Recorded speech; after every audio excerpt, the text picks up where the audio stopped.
نحمده ونصلي على رسوله الكريم اما بعد فاعوذ بالله من الشيطان الرجيم بسم الله الرحمن الرحيم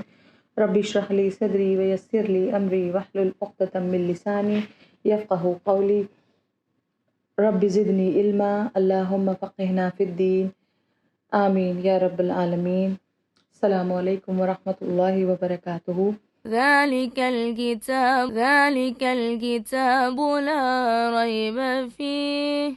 هدى للمتقين کے بارے میں تکبر بہت ہی بری چیز ہے۔ تکبر انسان کے لیے نہیں بنایا گیا، تکبر صرف اللہ کی ذات کے لیے ہے، اور جس نے بھی تکبر کیا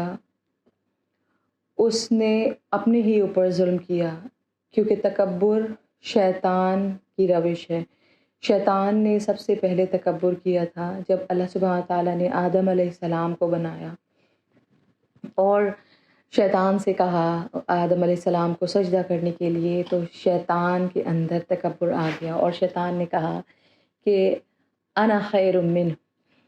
کہ میں اس سے زیادہ بہتر ہوں، بیکاز آپ نے مجھے آگ سے بنایا ہے اور آدم کو مٹی سے بنایا ہے۔ تو اللہ سبحانہ تعالیٰ نے اس کے گلے میں لعنت کا طوق ڈال کے اور اس کو جنت سے نکال دیا۔ تو یہ ہے تکبر کی سزا۔ عبداللہ بن مسعود رضی اللہ تعالیٰ عنہ سے روایت ہے کہ رسول اللہ صلی اللہ علیہ وسلم نے فرمایا کہ جس شخص کے دل میں رائی کے دانے کے برابر بھی تکبر ہوگا وہ جنت میں نہیں جائے گا، وہ جنت میں داخل ہی نہیں ہوگا۔ ایک آدمی نے سوال کیا کہ یا رسول اللہ، اگر آدمی اچھے کپڑے پہنے یا اچھے جوتے پہنے تو کیا یہ بھی تکبر ہے؟ تو آپ صلی اللہ علیہ وسلم نے فرمایا کہ نہیں، بے شک اللہ خوبصورت ہے اور اللہ خوبصورتی کو پسند کرتا ہے۔ تکبر وہ ہے جو آپ حق کو نظر انداز کریں اور اپنے سامنے جو آپ کے سامنے جو لوگ ہیں ان کو آپ اپنے سے نیچا سمجھیں۔ آپ اچھے کپڑے پہنیں، آپ اچھے جوتے پہنیں، آپ اچھی چیزیں استعمال کریں، اللہ سبحانہ وتعالیٰ نے آپ کو دیا ہے تو آپ بالکل استعمال کریں، لیکن ان چیزوں کا تکبر کر کے آپ دوسروں کو نیچا سمجھیں، دوسروں کو کمتر سمجھیں، یہ تکبر ہے۔ اور تکبر جو ہے وہ ایک قابل ملامت خصوصیات ہے جو اس دنیا میں شیطان اور شیطان کے ساتھیوں کی خصوصیات ہے، اور جن کے دلوں پر اللہ تعالیٰ نے مہر لگا دی ہے۔ سب سے پہلے جیسے کہ میں نے آپ کو بتایا کہ سب سے پہلے تکبر شیطان نے کیا تھا، تو اگر جو بھی انسان اس دنیا میں تکبر اختیار کرتا ہے اپنی چیزوں پر، وہ شیطان کے نقش قدم پہ چل رہا ہے۔ ابو سعید خدری اور ابو ہریرہ رضی اللہ تعالیٰ عنہ سے روایت ہے کہ رسول اللہ صلی اللہ علیہ وسلم نے فرمایا، اللہ تعالیٰ نے فرمایا، یہ ایک حدیث قدسی ہے کہ اللہ سبحانہ تعالیٰ نے فرمایا کہ تکبر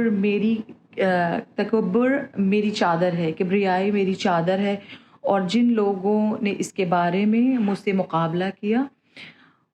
وہ ان کو میں بہت ہی بری سزا دوں گا، کیونکہ تکبر صرف اللہ سبحانہ تعالیٰ کے لیے، اور یہ صحیح مسلم کی حدیث ہے۔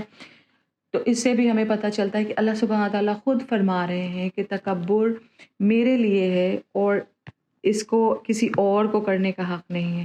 تو جو شخص تکبر کرنے کی کوشش کرتا ہے اور اپنے آپ کو بڑا سمجھتا ہے اور اپنے آپ کو دوسروں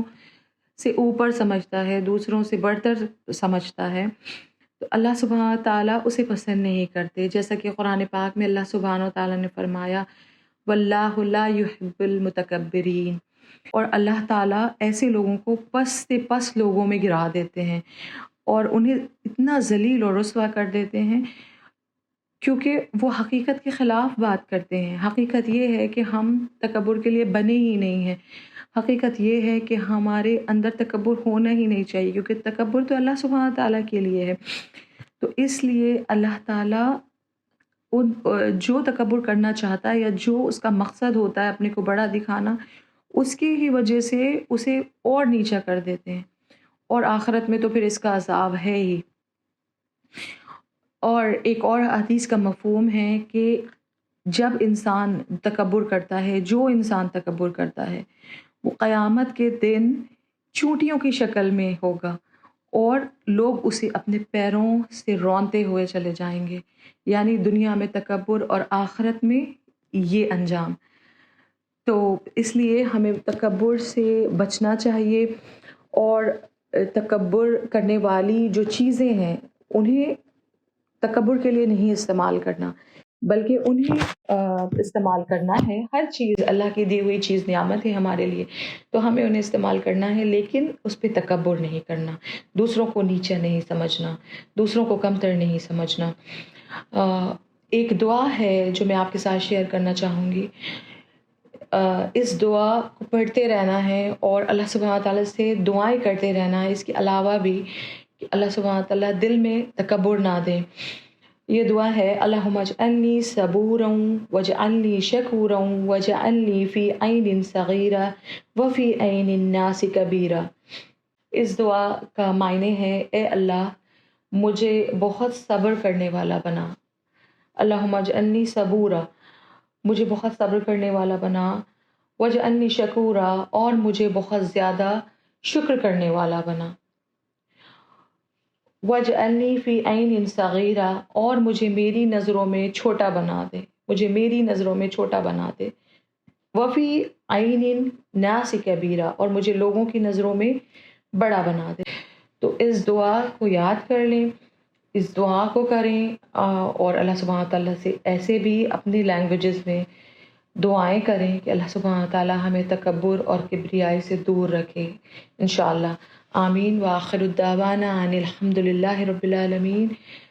السلام علیکم ورحمۃ اللہ وبرکاتہ۔ ذلك الكتاب لا